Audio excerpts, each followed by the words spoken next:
Hi guys, welcome to Success on Repeat.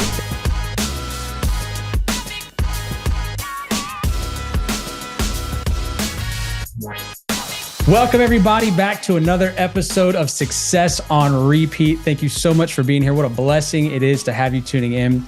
I'm here today. We're actually in the home office studio. Well, not the home office studio, just the office studio. And I have a very special guest, somebody that I've been following for a long time online, Ryan Stewman, the hardcore closer himself. Thanks so much for being here, bro.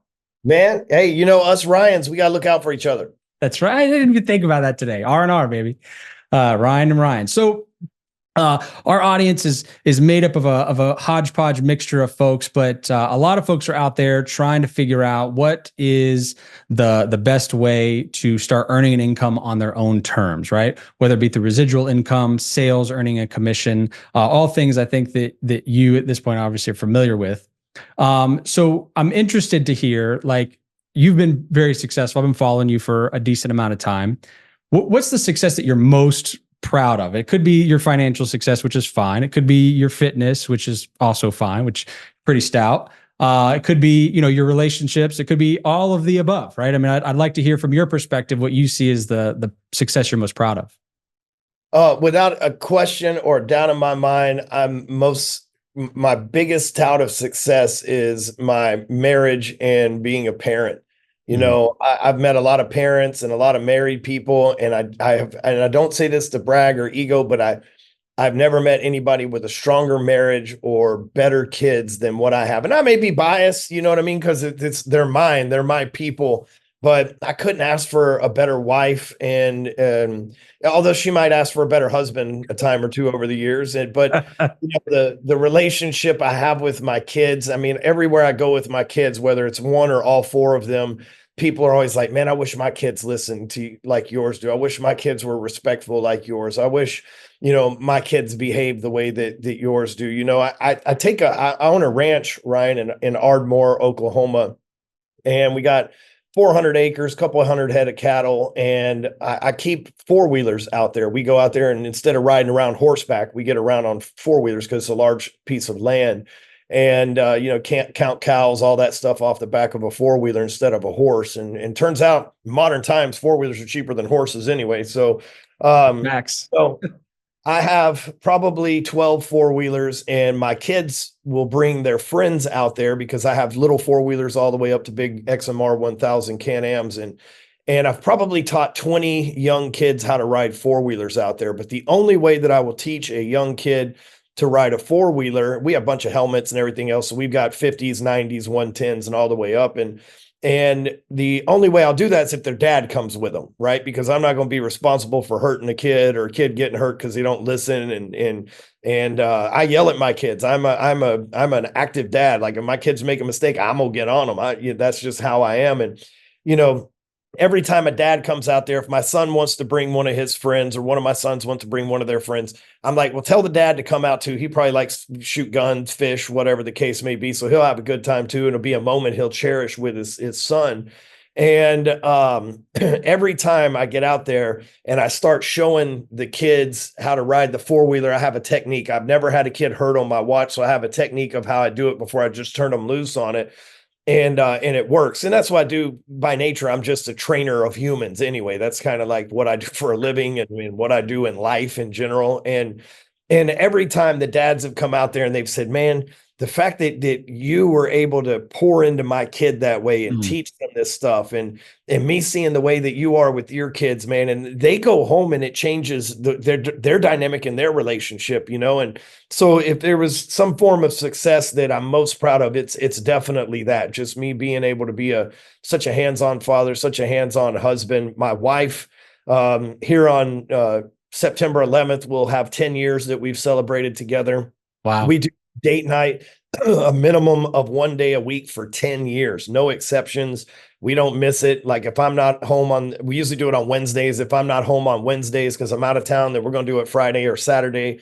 every weekend, that's my time with the kids. So every Saturday, I take the kids, go to the ranch, leave the wife in the city so that she can get some rest and recuperation from kids not bothering her, because we have four, and she gets her time to do her things and the lady things and the things that women do. I get to spend time with my kids without another parent around and get to pour into them, or them and their friends and dad. So, I've been so intentional with my relationship with my kids and wife that I've never met anybody else who does it like me. And I don't say that I'm better than everybody else. I just have literally never been like, oh, I want to change my model for that married couple's model, or I want to change my model for that parent's model. I've just, out of the thousands of people that I know, I've just never seen anybody do it the way that we do, that works for our DNA and what we've got going on, And I learned that the podcast being success on repeat, I've learned that because what you mean is residual income and recurring payments and stuff. And I've lived a life of success on repeat, meaning been successful, lost it all, had to repeat the process to become successful again, lost it all again, had to repeat the process to become successful, lost it all again. I've lived a different version of success on repeat, even in my married life. I've been married previously, and with failed marriages. And so I've lived this success on repeat just a little bit differently than probably the context of most of your hosts here. And this last time that I've repeated, I've been able to hold on to it because of the previous experiences that I learned, and then actually doing things with intention now as well. Yeah. There you go. You hit it on the head. That's what I was thinking about the whole time you're talking, is that if anybody that does it with intentionality is going to be successful. I mean, if you're diligent and intentional, then you're going to get better than you were the day before every single day. And so it's just a continuous progress situation. And so the other thing you said that I liked was that you're a trainer of humans. And so I don't know, maybe when you were first starting training humans, did you expect that training humans the way you were before was going to, pay off in the way that it has through your kids and whatnot? Well, it's kind of in my DNA. I was with the guy who's the most intelligent man alive. He's done 3,600 military missions to keep America out of war in his lifetime. He hacked into NASA when he was 6 years old. So I was hanging out with that guy a couple weeks ago. He's a friend of mine. Hacked into NASA at 6. That's funny. Yeah, they've made movies about this guy and everything. And Incredible. so I'm hanging out with him a couple weeks ago. And he said, intelligence, we're either born with it or we're not. It's part of your DNA of just how you're born. And it really got me to thinking, and me being a person that is a trainer by nature, it's in my DNA. I'm adopted, but I've met my real father. I don't have a relationship with him, but I have met him, and he is a animal trainer. That's what he's done his whole life. He's trained cutting horses and sheepdogs and been a high-end trainer of animals. And, the few times over the years that I've run into him, I've seen how he works with these high-end, multi-100,000, multi-million-dollar horses and, multi-$10,000 dogs and stuff. And I realized that, he used his skill to train animals, and so do I. Humans are animals, and it's like, oh, by my DNA, that was what God blessed me with in my DNA, is to be able to train things. And, like I said, I'm adopted. So, I don't have a relationship with my parents, but especially my birth parents. But the bigger thing for me is I realize that's in my DNA, and I look up and it's like, okay, all the things that I didn't like as a kid, because I'm adopted by someone who doesn't understand me because we don't share the same DNA. And I was a rebellious teenager that got on drugs and smoked cigarettes and ended up going to prison and all this other stuff when in my early 20s. And I look up and when I had my first kid, I was like, I'm going to be the dad I never had, and I'm going to operate the complete opposite of how my life was operated as a kid. My parents would say things like, don't do drugs and don't smoke and don't drink, but then they did it. And so it was like, well, it's easy to rebel against that because they're lying to me because they're telling me not to do something they do. It's easy to rebel against parents when you find out that they've been lying to you. It's like, oh, wait, they lied about this or they lied about that. So, one of the big intentional things is like, dude, I don't care how old my kid was, whatever they asked me, I'm just going to tell them the truth, and I'm not going to hide anything from them. And, in the beginning, my wife was not on board with this because she's like, I remember my son was 5 and he's like, Dad, I saw on the internet you went to prison. I was like, yeah. And I started explaining to him I sold drugs and I was a bad guy and all this stuff. And obviously I don't do that anymore.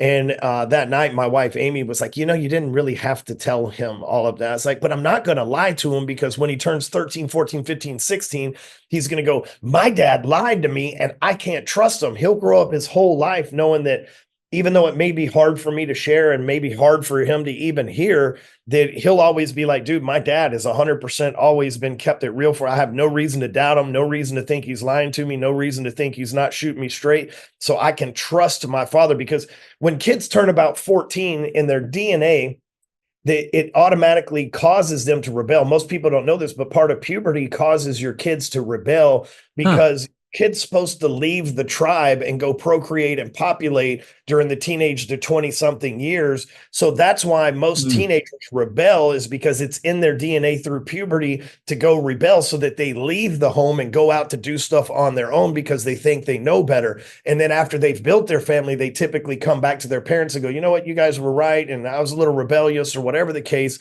And I was like, how can I teach my kid to be independent to where he does actually leave, but he trusts me and we don't have a rebellion problem during that period? And so for me, it was just like, man, if I'm always honest with them, they have no reason to ever doubt me or to rebel against me if I always just keep it real with them. Last week, we were at the ranch, and my 7-year-old, I have a 13, 12, 7, and 3-year-old daughter. So the older 3 are boys, the youngest is a girl. And you know, my 7-year-old's riding his 94 wheeler down this track that I just had built with my skid steer out there. And he's like, Dad, I can't do it. I can't do it. I can't do it. And like, I'm on him. I'm like, man, get your down here. I'm telling you, you got this. Get down here. Ride your 4-wheeler down here. I'm not coming up there to get you. Coast it down. And he was scared to death and crying, blah, blah, blah. And finally, after yelling at him enough, because I'm not going to help him do it. After yelling at him enough, and you know, I tried the encouragement first, and then it ended up to get down here kind of a thing, you know. And he gets to the bottom and he's like, oh, that was actually pretty easy. And I looked him right in the eye, I pulled his helmet up, and I looked him right in the eye, and I said, when have I ever lied to you, put you in harm, or put you in a situation that didn't come true exactly what I said? And he goes, you're right, Dad. I'm sorry. I should have just listened to you. It was actually really fun. It's like, dude, your whole life, bro, one of these days it's going to click for you, but your whole life it's going to be that way between me and you, you know? And that's the relationship that I'm running with my kids. You know, it's like, hey, I'm never going to lie to you. I'm never going to deceive you. I'm never going to put you in harm's way. So you're never going to have a reason not to believe me or trust me. Yeah, no, absolutely. That's actually a great framework for it, is the honesty on the front end. Cause it's just like anything else, right? Hard on the front end, easy on the back end, easy on the front end, hard on the back end, right? It's a harder conversation later. And it's also this whole thing you mentioned, all of this is only possible because you've also had success in business.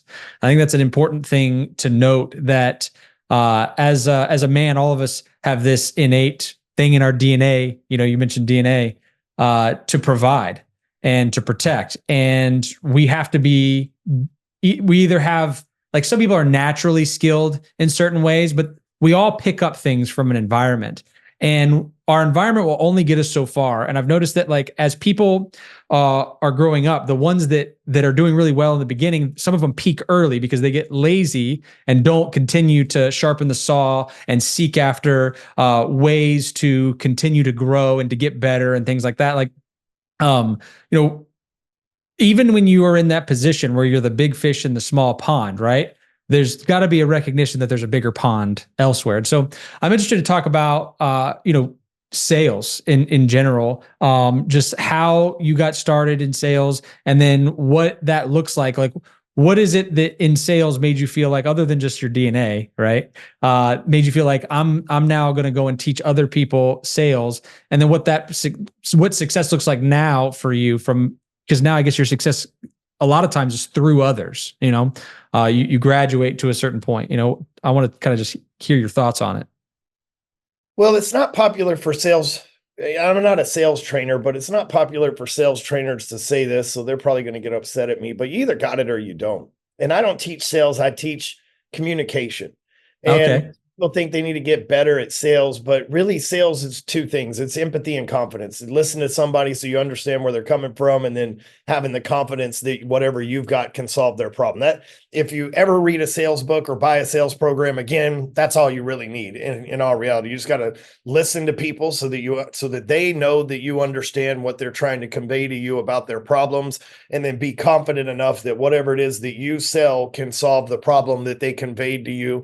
And, sometimes it can. I had a guy message me earlier today and he says, I sell to car dealerships, so I'd really like to work with you and leverage your network. And I'm like, hey, brother, I don't have car dealerships in my network. I mean, maybe one or two, but not enough for you to run up what you're doing. I'd recommend hitting up Andy Elliott or somebody in that deal. It also the confidence to know what I can't do for somebody. You know what I mean? I could easily be like, oh yeah, well, that's that honesty part you mentioned earlier. Yeah. Well, it'd been easy to be like, if people say money's not important, those people are stupid. Money's very important. It's like up there with air, Zig Ziglar always said. But like air's free, everything else costs money, and that's just how life works, And that's right. And so money's important to me, but also if I couldn't, that guy, what he needed, I listened to him, and what he needed was not in my core competency to deliver. And as much as I like money, it's more important for me to go, here's what you actually need and who you should probably call to solve that problem for you, But my first thing that I really sold, my first entrepreneurial venture of selling stuff was cocaine and meth. And, I lived in a poor neighborhood. Nowadays that, I lived in a poor neighborhood, and I know a lot of people say that. And a lot of us entrepreneurs have two things. We come from humble beginnings and we have ADHD, right? And so I have both of those. I have both of those qualifications on my resume. Count me in. I'll second. Yeah. And so the guys that made money in my neighborhood sold drugs, and the guys that I saw in my life around me, they sold drugs. So I thought, well, we didn't have social media back then. We didn't have course creators. We didn't have sales trainers. We didn't have people like you that have business opportunities and in merchant processing and stuff. And, the guys that I saw driving the cool cars with the fancy watches and the nice clothes and stuff, they sold drugs. And so my first vision of success was these drug dealers are successful. If I'm ever going to make it out of this crappy neighborhood that I live in, I need to go model what they're doing. And so I went and sold drugs for, probably age 15 to 21, 22 years old. And started smoking weed at age 13. So I was already a consumer of drugs, even though weed's not considered a drug in today's day and age. It definitely was in the mid 90s back then. And, in 99, I tried Coke for the first time, been selling it for forever, tried it with a girl, taught me into it. And I overdosed, man. And luckily for me, the ambulance came and saved my life. And I ended up going to the hospital and getting handcuffed to a chair in the hospital. And when I came to, the handcuff kind of rattled, and the police officer came around the corner and he goes, "You have the right to remain silent. You're under arrest." Read me my Miranda rights and all this stuff. And, they took all my drugs when they arrested me. So I didn't have any money. It was a situation where I didn't have a whole lot of drugs left over. I had like maybe 7 grams, 3 to 7 grams, something like that of Coke left. But back then, nowadays, that's like, oh man, you got to get better than that. And they let you go with no bail. Back then it was $25,000 bail and a first-degree felony, which is the same as rape and murder. And so different times, nowadays you get caught with probably an 8-ball of Coke and they're like, oh, I'm going to dump this out. Don't do it again. We don't have room in jail. But that wasn't how it was during the Hugs Not Drugs, the Dare days and all that stuff when I was growing up. Oh, yeah. They try to give me, it carries a sentence of 5 to 99. They tried to get me to snitch. I didn't snitch. They tried to get me to roll over on people. I didn't do that. And they tried to give me 20 years of probation. And I was like, look, I've been a drug addict and I'm not even 20 years old. There's no way I'm going to make it 20 more years if you guys leave me out here. I'm going to go right back to selling drugs. I need to figure out something else. And my public defender goes, well, listen, I can plead you out to 2 years. We can get it a 2-year sentence with the judge, and the DA have agreed to it. If you're a first-time record, you're going to get, 6 months and you'll make first parole and go home. You probably never leave the county jail. And I'm like, done. So I signed for it. They sent me to 7 or 8 different maximum security prisons. I did the whole damn 2 years, but minus 2 months. The only reason they let me out early is because 9/11 happened and they needed to make room in the prison. So I went home about a month after 9/11 happened, but I was actually in prison when I watched the planes fly through those buildings. And so, I got out and I made a pact with myself. I said, I'm not going to do anything in the dark that I wouldn't do in the light. I'm going to treat my life like a camera's on me and someone's watching over my shoulder every move. So I'm going to have to develop some sort of accountability system for myself to be able to um, manage life and stay out of trouble, and I did. And I got out and I got a job like most people. I got a job at a car wash like most people that leave prison, and, high paying $5.25 an hour job, vacuuming cars. And, but I told myself this is an opportunity and I'm going to make the most of this opportunity. And if I work hard, it's what I conversation with myself. If I work hard and I learn all these positions and I learn how to do this, I can manage this car wash, maybe one day even own a car wash of my own. So I was all in. Anything I've ever done, I'm all in. I learned how to sell car washes. I learned how to work on them. I learned every position. I learned how to train people in every position. I ended up managing multiple car washes. And one day a regular customer comes in about 2004, October of 2004, and says, I've been coming here for a long time and you work harder than anybody here. And I like to give you a job. And I was like, I got a job, and she goes, no. I'd like to give you a job where you could become a millionaire. And I was like, kind of job is that? She said, in the mortgage business. And I was like, what's a mortgage? And she goes, oh, it's like people get a loan for their home. And I said, look, I got a 1968 Ford F-250 that I paid, $500 to $1,000 cash for. I pay my apartment rent and money orders. So I don't even have a bank account. I'm not your guy, And she goes, I just offered you $1 million job and you're turning it down. I was like, dude, look, I work in a car wash. I'm a convicted felon. She goes, what were you convicted of? And I said, I was convicted of trafficking cocaine. She goes, oh, they'll love you in the banking business. And That's crazy. she wasn't wrong, even though I never sold those guys drugs, but they surely partook a lot. And I'm sure they still do in those industries. But Yeah, no but doubt. I got out and, within a week I had a deal and I made $6,800 from it. And within about 2 months, I had made close to $30,000, a little less than 2 months, about 45 days. I'd made $30,000, which was about what I made working 70 hours a week in a car wash for a year.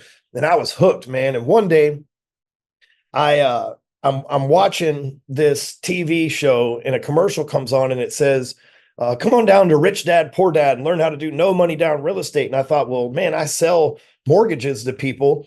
They're going to be there buying houses. I need to go to that, So I go down there and I watch this guy pitch his stuff from the stage and I watch how these people get DVDs and put them in their bags. And I go outside and I catch everybody that has a bag. I said, when you go to buy a house, you're going to need money. I can loan you money.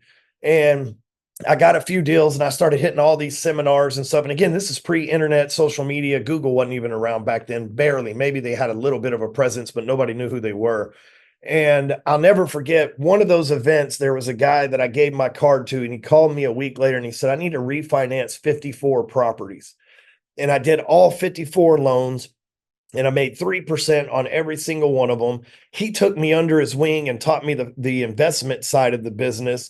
And I went on in 2005 to make 700. I left the car wash 2004, 2005. I made $773,000 in personal income and owned 32 houses by the end of the year. And my life had totally changed. But I'm also a computer nerd, so I learned how to hack into the bank server and do all my work from home so I didn't have to drive to the office every day. So I got realtors coming to drop off contracts at my house. I've got loan officers and processors coming by to pick up paperwork. I've got renters coming at the first of the month and dropping off their rent check over the first 5-6 days of the month, which is a lot of people coming to my house. The cops thought I was selling drugs. They kicked in my door. I didn't have any drugs. And they kicked in my door because of my past. I didn't have any drugs, but I did have a gun. And so I ended up beating that case in the state, and then the feds picked it up. So like double jeopardy. And the ATF charged me with felon in possession of a firearm, and I didn't fight it. And I pled again. We didn't snitch on anybody. I pled again and I had to go do 15 months in federal prison. So I walked in federal prison, married and a millionaire. Dang, bro, that's rough. I walked into prison married and a millionaire, and 6 months in, she left me for another guy. They spent all my money. I walked out of prison in 2008, 2007, 2008, somewhere in there, with $25 to my name, 3 weeks in a halfway house, and nowhere to live. And I knew two things. Hey, I've been successful before, maybe I can repeat. Yeah, there you go. Right. And so that's what I did. I went and applied at a bunch of mortgage jobs and finally got a mortgage job, and I got a signing bonus to where I could go get a place to stay. And the only way they gave me a job being a two-time felon is I had these big, huge W-2s and 1099s from my previous job. So I was like, dude, I'm coming here and be your top producer. Just watch me work. Right. And I kept my word with those guys, and I did. I became the number one loan officer in the largest privately held bank in Texas, a place called Texas Lending. And in 2009, when the mortgage market was the worst ever, I closed 183 loans, and which was about $25 million, maybe more in loan volume, and was making multiple six-figure income. 2010, Obama passed something called the Dodd-Frank Act. And March of 2010, they changed mortgage licenses from state to state to federal. And the Fed said, since you're on parole, you can't do mortgages anymore. It's funny you say that 2010 financial reform bill also they have the Dodd-Frank, Yep, that's what had it is. had what's called the Durbin Amendment. It affected its payment processors as well, started doing some price fixing on debit, but that's a side note. The CFPB did a lot more damage than good. And again, I can't hate on it. I got to take responsibility for that. Originally, this all stems from me deciding to sell drugs, and these other consequential things have happened because I made a bad decision in the 90s as a teenager. Yeah. And now at this time I'm about 30 years old, and now I'm still suffering the consequence. I can see why prison has such a high recidivism. Here I am, a guy that's doing the right things, trying to be successful, and I'm having to go back, and then I'm getting interrupted. It would have been easy in 2010 for me to be like, you know what, I give up, dude. Clearly, I just need to be a thug again and go do this, that, and the other. But I had tasted success twice, which gave me an immense amount of confidence, because I was like, dude, I came from nothing twice. Yeah. And have won this game. But I really only knew three things, Ryan. I knew selling drugs, wasn't good at that. I knew washing cars, that don't pay the bills. And I knew mortgages, and now I can't do that. But when I got out of prison, Ryan, I started posting on Facebook. My sister turned me on to Facebook, and I started posting on Facebook thinking my ex-wife would see me with my top producer trophies and all this stuff, and maybe she'd want me back. I had this loser mentality at the time that I really wanted my wife back, even though she left me. I should have been like, I hope she gets hit in a car crash, but instead I wanted her back. And the long story short of it is, people started reaching out to me saying, hey, can you do my mortgage? Hey, you seem pretty good at loans. Can you do my mortgage? So in 2010, I had this idea. It's like, I'm going to teach loan officers how to be a top producing loan officer like I was, and I'm going to teach them how to get leads from Facebook. And now that's common knowledge. But in 2010, just 14 years ago, zero people. When I say zero people, not a Gary Vaynerchuk, not a Grant Cardone, not a Tony Robbins, zero people were doing this. Zero. There was nobody else. I created my own industry, which is blown up now, but I created my own path, my own industry, because of an experience that I had. And convincing people in 2010 that you could make money from Facebook would be like convincing a churchgoer to try fentanyl right now, right? It's just like, it's just almost impossible. So I had to really, really get good at sales. Because I was selling the unknown, the unseen, the untouchable, the unproven.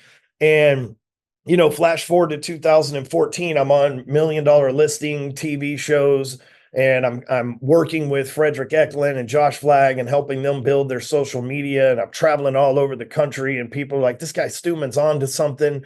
And I'm being shown on TV and all this stuff, but it took me 4 years of doing the work day in and day out. And I still do the work day in and day out, but like convincing people of something that had never existed before, and using celebrities as my foot in the door. And I had this theory, is like, if I go get the celebrity realtor and we teach other realtors how to do realtor stuff, then the loan officers who want realtors will buy from me, because I can connect them with realtors, like putting all these puzzles together just to make all this stuff work. And I'm literally the Oregon Trail of this industry that guys like you mentioned earlier, Myron Golden, Russell Brunson, none of those guys existed back then. And man, I paved the way for everybody, honestly, because like zero people were doing this. Like, it wasn't be like, oh, maybe I was one of the first. It was like, no, I was alien number one in this world. And And, 14 years later, I've helped a lot of amazing people that you know and follow and are your favorite influencers, your favorite celebrities. A large majority of them came from me or came from somebody in my camp. I'm like the Royce Gracie of jujitsu that started. Everybody spawned from there, and not everybody knows who Royce is, but I was gonna say your logo almost looks a little bit like the Gracie logo. Yeah, and so and that's a coincidence, but that's pretty cool, But I have now I'm at a point where we teach everybody how to scale businesses, leveraging social media and influence and turning it into income and how to lead people, how to train people, how to be a trainer of humans.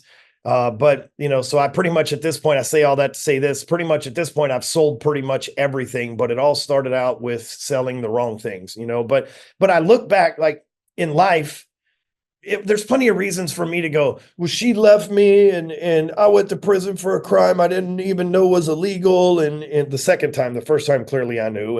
And the government took my license and I'm a victim. I could have done that, but I look back now and I'm like, man, I had something to prove. I kept in this game because, originally it was giving the middle finger to my ex-wife, and then it was giving the middle finger to the government that you're not going to keep me from being successful. And then giving the middle finger to people who doubted me and really using that fuel to just keep at it and never quit. But I look back, and if God wouldn't have removed me from being a loan officer, I'd be a banker that might have influence over a few people. But the ripple effect, because I created this Oregon Trail into social media, the ripple effect that I've had and the millions of people that are now maybe don't even know me. Some of them know me, some of them don't, that have been affected because of the stuff that I started. That's because God's had his hand on me. He had to take me through that path. If I wouldn't have been a successful loan officer, then I'd be one of these 20-year-old health and fitness life coaches that's never even been slapped in the face telling people how to overcome adversity. Instead, I'm that guy that had to go through and be successful, then show people what it's like to be successful, then go and teach people the mindset. I remember in 2012, 2013, I talked to loan officers and they'd be like, well, ever since 2008, like, bro, I was in prison in 2008 and I already turned it around and made $1 million. And you've been out here this whole time and you're still poor and still using that as an excuse. Like, your head is screwed on backwards. You have all the opportunity in the world. You tell me I can come from a halfway house with $25 to my name and no clue of what I'm going to do in the future, and then lose my license after being successful again and build this. And you've been out this whole time and you're still using that as an excuse. That's loser mindset. Yeah, 100%.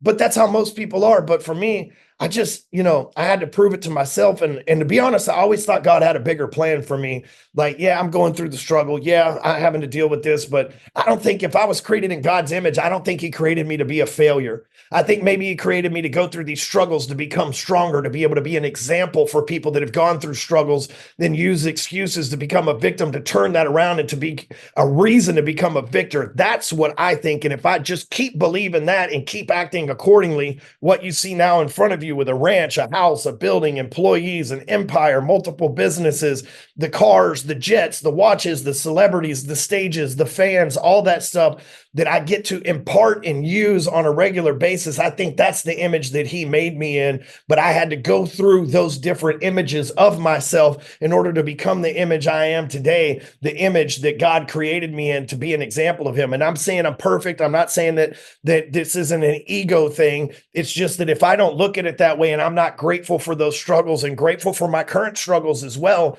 then all of that was for nothing. And God created me on this planet for nothing. And I don't want to be and not for nothing. Everybody's telling themselves a narrative in their head.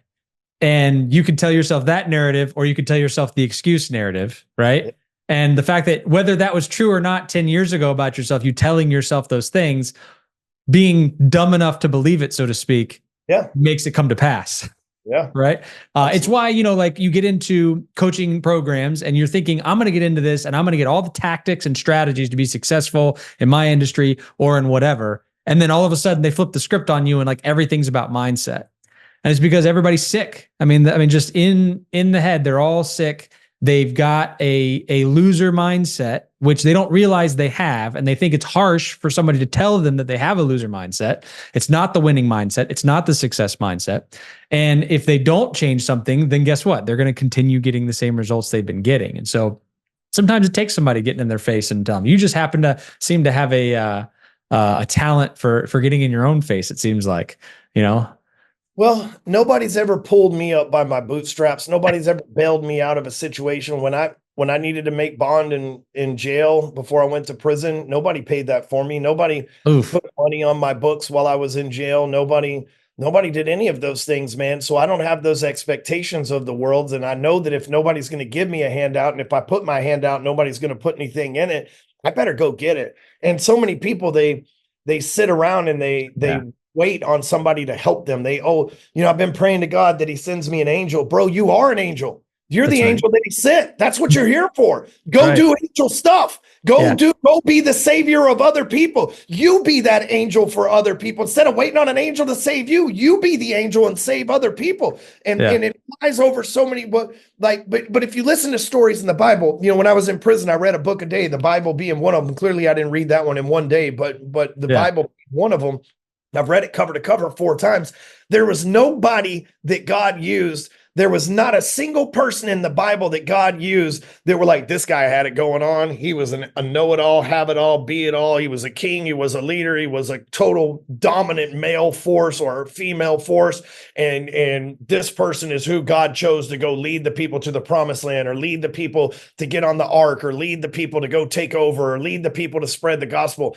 That person doesn't exist in the Bible other than the guy that had nothing, was nothing, that thought he was a loser, that ends up conquering the kings, goes and conquers the foreign lands.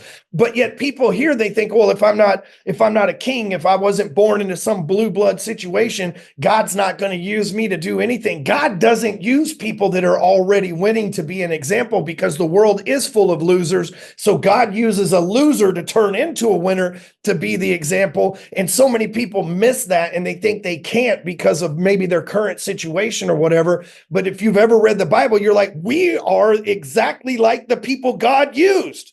That's right. I mean, all you got to do is read about the family of Abraham, Isaac, and Jacob, and you'll realize, man, my family's actually doing pretty good. Yeah. Or Moses was a killer. Paul was in prison. That's right. Like the people that have the biggest impact in the Bible were at one point what the world would consider a loser. But if God takes a winner and makes them an even bigger winner, here's what happened. People have that as an excuse. Oh, he was already winning. Of course, God's going to use him and make him better. But if God takes a loser and makes him a winner, then people are going to go, man, that guy was a loser. Maybe I need to get my stuff together. Yeah, there's something to that. Yeah, no, those are big facts, man. That's an incredible story. It reminds me, I was having a conversation with Daniel Priestley. I don't know if you know who he is. He wrote Key Person of Influence, several other books, British guy, real cheery. And he was talking about a program that he has that they do in England, where he actually hires people out of prison. They go into the prisons and they have like a training program that they do in the prison. And so before these guys ever get out, right, they've already kind of gone through their incubator, so to speak, to try to help them. Because he was like, look, these guys had skills, like you mentioned, right? They had some natural talent, right? They knew supply and demand, right? They knew how to market. They knew how to sell. They knew how to, run an operation, cash management. Think how hard it is to market. I'm really good at marketing, but selling drugs was my first experience. You can't talk on the phone about your product. You can't put flyers up about your product. You can't run ads to your product. You got to get out there and network with people and figure out who's not going to tell on you to the cops about your product. If you can market that, bro, when you get like an opportunity to market something that's real that you can take to the masses, that's a cakewalk. Yeah. I have never sold a digital product or a seminar or software or a piece of real estate and been like, man, I hope this dude doesn't rob me or shoot me for this transaction we're about to do. Yeah, no, it's like now the problems become very small. So yeah, exactly. So awesome. So obviously, I'm inspired just by sitting here talking to you. And so I mean, you have a very inspiring story. Which I think that because you've figured out a way to use that story not only to motivate yourself but to motivate others. And so I commend you for that, obviously. But obviously you're helping other people, turn a bad situation into a good situation, or a good situation into a better situation. What is your current program that you have going, and how are you working with others? Well, so I run human training.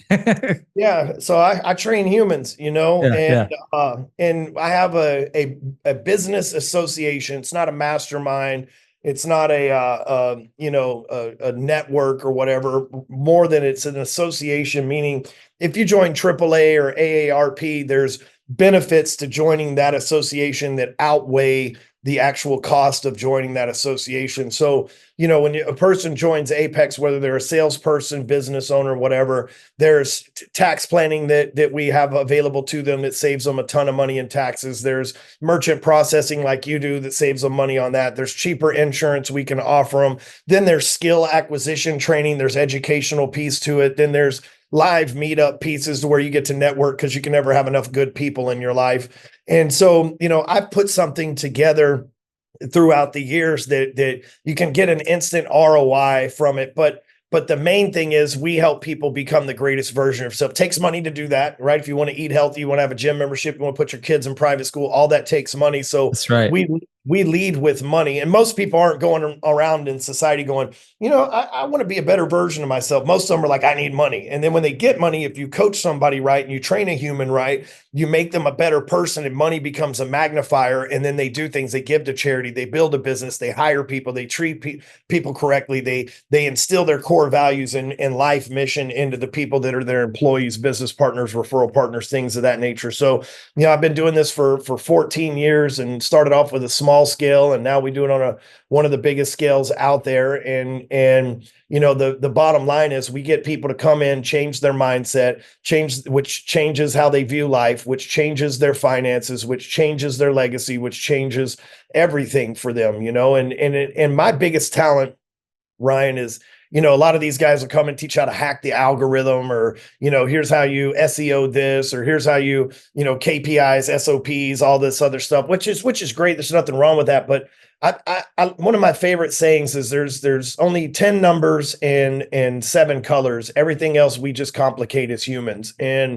And so I break stuff down to the simplest form, because if something's complicated, you can go, I don't understand that, and you have an excuse not to do it. If something's simple, then you have to hold yourself accountable to either you're lazy or you're going to do it. And so I break stuff down to the simplest form. I believe there's 4 levels of business and 8 skills that we got to master in order to know what level we're on so that we can level up. Level up doesn't mean more money. It means skill acquisition. And I believe there's only 3 ways to make more money. So I teach that, level 1 is you're an employee, you work for somebody else, and you learn sales and marketing. And once you master sales and marketing, you start your own business, you become self-employed. Once you're self-employed, you're going to stay self-employed forever if you don't learn hiring and training. Once you've hired and trained enough people, you become an executive. And when you're an executive, you need to learn culture building, and you need to learn culture, brand building, leadership, those type of things. And then once you get to the metaphorical working on the business, not in the business, you become an owner, and you need to learn tax minimization and financial management. So really those 8 skills are what you need to ascend through the levels of business. And then the 3 ways to make more money are very simple. You increase revenue, you decrease overhead, and you minimize your taxes. That's what leads to money in your pocket. And so we basically teach those 8 skills, those 4 levels, and those 3 ways to reduce, the overhead, increase revenue, and reduce your taxes, where you get to keep more money and the skills that somebody needs along the way. So, like I said, pretty simple stuff. But a lot of people will try to come out and impress you with their intelligence and their fancy words and stuff. And I don't care about making an impression upon people other than the impression of, you need to get your life together, go make more money so that you can have a better life for you and your family. Here's the 8 things you need to learn along the way and the 3 ways that you can do it. Let's go.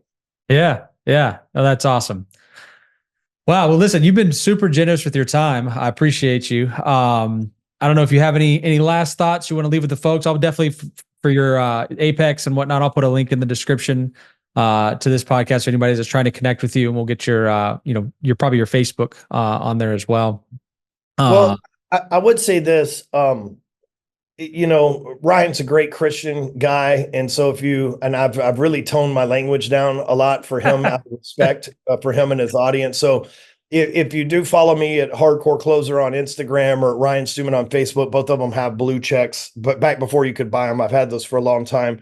I do occasionally drop F-bombs, and I am little off-color comedy and stuff like that. So if that's not for you, then I'm probably not for you to follow in the first place. I don't want you to think that, oh wow, this guy's a good godly guy, which I am, but I'm also very real and pragmatic. And so I don't want you to, hear me on here and then show up Be on shocked. my Yeah. and you're like, whoa, this guy's two-faced or whatever the case may be. I just want to get that out of the way. But if that doesn't bug you and you love the truth, no matter what words are attached to it, then I'm your guy, Yeah. and you can follow me, like I said, Hardcore Closer on Instagram, Facebook, it's Ryan Stewman, or you can go to my website, jointheapex.com. There's tons of free resources, tons of things that you can plug into over there, whether you become a client or not. There's lots of stuff that can help you out.